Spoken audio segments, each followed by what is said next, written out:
Hi everyone! We are now in week 3 of our Human Growth and Lifespan Development course. And this week we are going to be talking about the developmental period of early childhood, which is the age range from about 3 to 8 years old. We're going to cover development in several different domains this week. We're going to talk about body development and change, and also brain change that happens during this time. 2 key theorists that speak to cognitive changes in this time that we're going to go over are Piaget and Vygotsky. Piaget came first, Vygotsky built on some of his ideas, and they're 2 classic theorists in the field that we refer to all the time, and so we're going to talk about them. We're also going to talk about emotional development and language development in this period. This is a really interesting time to understand what's going on in those little people's heads with respect to language development. And so we will talk about some of those factors. We're going to focus on gender differences in learning, and that's going to be what you spend your discussion talking about with your classmates this week. We're going to talk about educational issues in early childhood, because that's often where students start preschool, or kindergarten is in this period.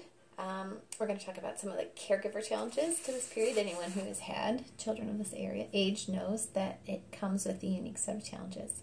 And where we're going to stay with for the rest of this video is we're going to talk about abuse and neglect in early childhood. So there's a lot of fascinating research about the lifelong impact that childhood trauma can have on adults.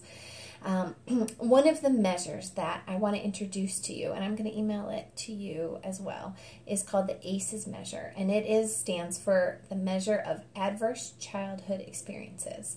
It's very widely used, and Dr. Zapp told me that you will be introduced to this measure again when you take psychopathology towards the end of your courses here at Crown. This measure is very simple. It's 10 questions where people answer yes or no with respect to whether or not they've gone through different traumas in childhood. So some of the ones that they talk about are if you witnessed physical abuse between your parents, if you experienced physical abuse, if you had a family member who was mentally ill or depressed, if you had adults in your house who used drugs, if your parents went through a divorce, those kind of things. A lot of this type of abuse, unfortunately, or this trauma, is very common. And one of the things that this very simple measure does is it shows the cumulative effects. So many people have experienced a couple of these things. Some people have experienced a lot of these things in childhood, and they've really started to pull apart just how the simple number of traumas you've gone through impacts you into adulthood. This research here is really striking. So, for example, here's some of the things that just this very simple 10-question measure has found. They find that more than twice as many adults rate their health as poor if they've had 4 or more of these traumas in childhood compared to those who had 0. They find that 33% of adults with 4 or more ACEs, or childhood traumas, received a diagnosis of clinical depression and were not taking any kind of treatment to take care of it. And they also found, for example, substance abuse implications. So while 1 in 480 people use IV drugs who had 0 ACEs, they found 1 in 30 people use IV drugs who had 4 or more ACEs. 1 in 96 people have attempted suicide who had 0 ACEs, whereas 1 in 5 people have attempted suicide who had 4 or more ACEs. So I wanted to just put this on your radar as we begin to talk about childhood trauma and early childhood, because I want to emphasize how important these early years are and the ways in which our experiences in this period in our homes and with our families can have significant implications into adulthood. So that said, what I want to focus the rest of this video on is one specific area of early development in early childhood, which is the effects of early deprivation on development. And this is where we're going to stay for the rest of the video. So what do I mean when I say early deprivation? Early deprivation refers to impoverished, understimulated environments that some children experience in infancy and early childhood. What impact does growing up in these type of environments have on children's development? So, as we begin this discussion, I want to ask you this question to ponder on. There are some people who believe that what happens in infancy determines future development. Do you agree? Why or why not? The notion of primacy of infancy refers to the idea that whatever happens in early infancy can significantly impact a child's life and influence later development. Now, we know that to be true, even by that brief review of some of the ACEs research. But the question is, to what degree is this true? Is it possible for children to overcome when they experience difficult things in childhood? What is overcomable and what isn't? And that's what we're going to talk about specifically with this topic of early deprivation. So, first I want you to think a little bit about how researchers would go about studying this. So, if you're a researcher, how would you go about studying the effects of early deprivation on children? If you read any ethical code, and I think most common sense would tell you that the gold standard in research is to do an experiment. But this is not a topic we can do an experiment on. We cannot take infants or 2-year-olds or 3-year-olds from their homes and put them in impoverished circumstances to see the effects on their development. Clearly, obviously, something like that is unethical. So how do researchers go about studying these important effects? First, they do animal research. So although it's not ethical to deprive humans of experiences, a case has been made that the experiments can be performed on animals because the information that we learn is so beneficial to us more broadly. So, for example, researchers randomly assign infant primates or rats to different groups in order to understand how the amount of deprivation impacts their development. So that's one way researchers go about it. 2 is case studies. So unfortunately, throughout history, there are examples where people have had children in extremely deprived circumstances where they were not given even the basics that they needed. One such example is the case of Jeannie. I don't know if you've heard about her, but if you just enter Jeannie into Google, a ton will come up on her. She was found at age 13 and had lived in a state of severe deprivation her whole life. She was in diapers, couldn't talk, was the size of a 7-year-old, if I remember correctly.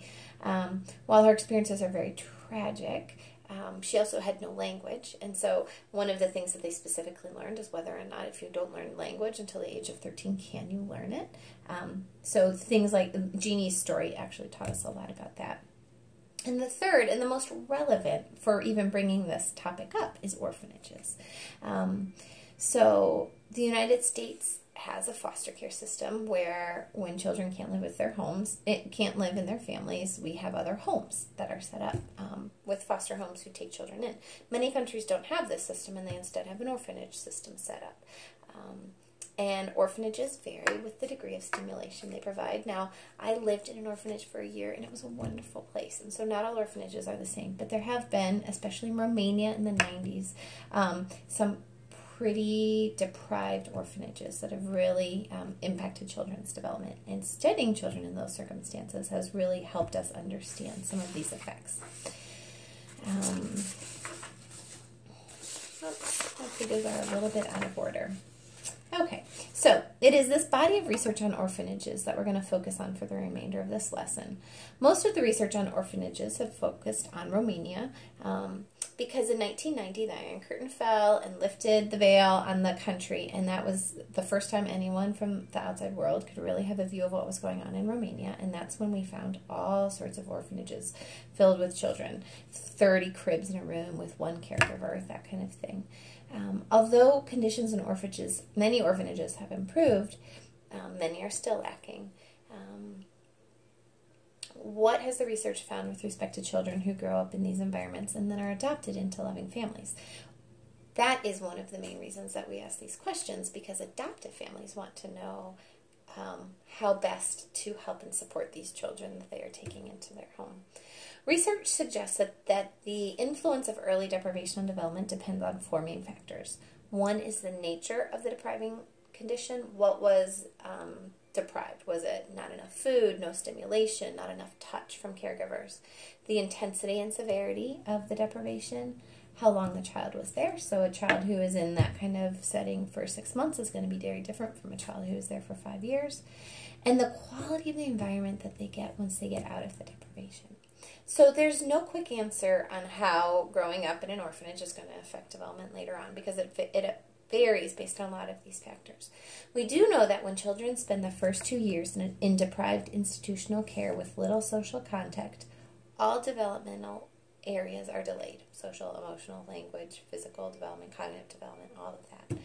The lack of stimulation these children experience early in life make these children feel very overwhelmed easily. Some of these effects are evident for children who were in institutional care for as little as 8 months. As we know, optimal development requires sustained interaction with responsive caregivers. That gets back to Erik Erikson's theory on psychosocial development, where he says that our first year we're asking that question, can I trust, right? And how do you build that trusting relationship with an infant? You respond to what they need. And so even a short time in institutional care where they're not getting their needs met can impact their development later on. Research conducted on children who were adopted from Romanian orphanages have found that children who grew up in institutional care had difficulty in 2 main areas. One is emotion regulation, or specifically their ability to regulate anger. It was thought that children do not have their needs met. Their feelings of discontent grow over time, which then make anger especially hard to deal with later on. And anxiety. Almost 1/3 of children who spent time in institutional care are clinically diagnosed with having an anxiety order later on. Do these effects last over time? For example, if a child was removed from their deprived environment and brought into a rich and nurturing environment, do these effects go away? The evidence suggests that children adopted before the age of 2 will regain normal cognitive functioning. Less is known about how children recover socially and emotionally. Children who are adopted between the ages of 2 and 6 show significant cognitive delays even into adulthood.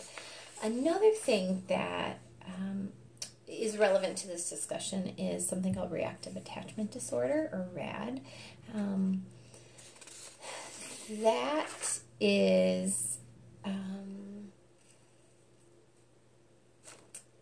refers to a disorder that is rooted in a child's early deprived experiences. This disorder plays itself out in a couple different ways. A child may either excessively bond to individuals, so might meet someone on the street and grab their hand and want to go home with them. They may see all women and call them mommy because they didn't have that kind of connection early on in their life. Or they may fail to respond to any type of social interaction and not be able to attach at all. And these are called inhibited children.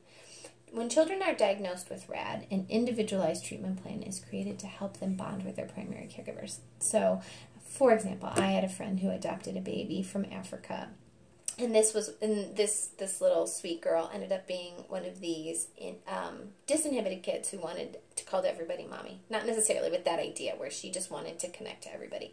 And part of her treatment plan was that only mom could hold this baby. So if a stranger came up and looked at her and said, can I hold her? This mom would say no, because for a long season after she joined the family, she needed to know that only this one mom was mom and that she was going to provide care and not anybody else. So that's like an example of a specific treatment plan for RAD. Most of the treatment is focused on helping nurture the bond between the caregiver and the child. As we discussed in the section on attachment earlier in the course, children need caregivers who are responsive and sensitive to develop secure attachments. This is even more so when children grow up in deprived circumstances before they're adopted into families. Let's all end this on a positive note. Not all orphanages are the same.